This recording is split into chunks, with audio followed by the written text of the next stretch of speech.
Assalomu alaykum aziz kitobxonlar, hurmatli yoshlar. Men Mingbuloq tuman Adolat sotsial-demokratik partiyasi kengashi raisiman.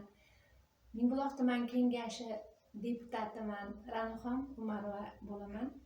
Bugungi kunda kitobxonlarlik madaniyatini hammaga targ'ib qilishimiz kerak deb o'ylayman. Chunki kitob inson uchun ozuqa beradi-da.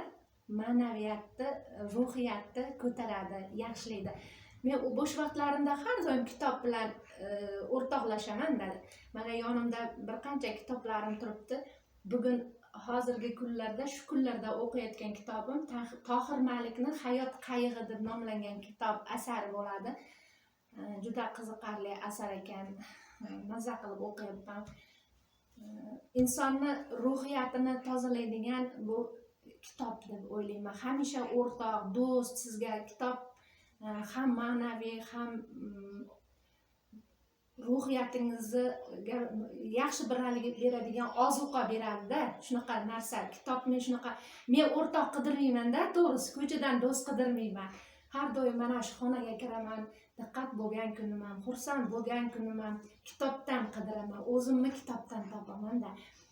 Shuning uchun doim yoshlarni kitob o'qishga targ'ibot qilaman. Mana bugungi kunda yurtboshimiz yoshlar uchun juda katta imkoniyatlar berib qo'ydilar-da. Kitob o'qish uchun mana bu kuni kecha tumanimizda yoshlar agentligi tomonidan kapsula qo'yildi. Bu kafe qilindi, tayyorlandi. Ichida kitoblar, jamlanmalari, hamma narsa bo'ldi. O'sha bu kafeda ham mana yoshlarimiz jalb qilinyapti. Undan tashqari kutubxonalar mavjud. Mahallalarimizda kutubxonalar tashkil qilinyapti. Nafaqat yoshlar, kattalarni ham kitob o'qishga targ'ibot qilaman. Shuningdek, Mingbuloq tumanida yoshlarni hayotga tayyorlash maktabimiz bor, tashkil qilingan.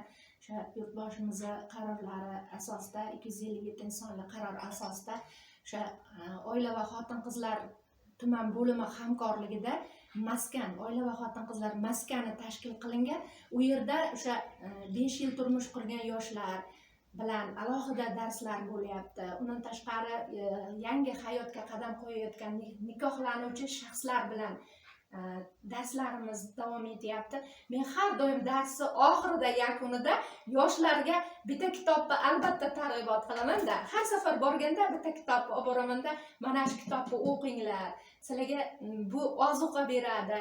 Haligi oilada urush janjal bo'lmaydi. Eng yaxshi sovg'a, yigitlarga tavsiya, sizlarga yigitlar, sizlarga eng yaxshi sovg'a kitob. Ayolingiz uchun, mana turmush o'rtog'ingiz uchun doim kitob sovg'a qiling. 8-marta ham qizlarga aytaman-da, xayolingizni boshqa narsaga ketkizmang. Bitta buket, bitta kitob, eng yaxshi sovg'a deb qo'yaman-da. Ularga doim shunaqa targ'ibot qilaman, kitobni targ'ibot qilib. Chunki bugungi kunda onalarimiz o'qisa, o'sha o'qimishli, ma'naviyatli inson, ayolli farzandi ham albatta kitobga mehr qo'yadi. Homilador bo'lgan qizimiz ham kitob o'qisa, albatta kitobga farzand, tug'ilajak farzand mana bu kitobga mehr bilan tug'iladi. Men imkoniyatdan foydalanishliklari to'g'risida juda ko'p targ'ibot qilaman. Mahallalarda ham, aholi ichida, nuroniylar ichida, o'zim nuroniylar bilan ham ishlayman. Ularga ham kitob targ'ibot qilaman. Gazeta, jurnallar, ilgarigi gazeta, jurnallar o'qilardi, hozir o'qilmay qo'ydi. Shuning uchun gazeta, jurnallarni, kitobni onlayndan ko'ra haqiqiy o'zini ushlab turib o'qiganning farqini doim aytib beraman. Onlayn kitob o'qigandan ko'ra kitobni o'zini haqiqiy qo'liga ushlab turib o'qisa, o'sha kitobni ichida yashaydi-da inson. Kitob ichida yashaydi. Rahmat e'tiborlaring uchun. Hammalaring sog' bo'linglar.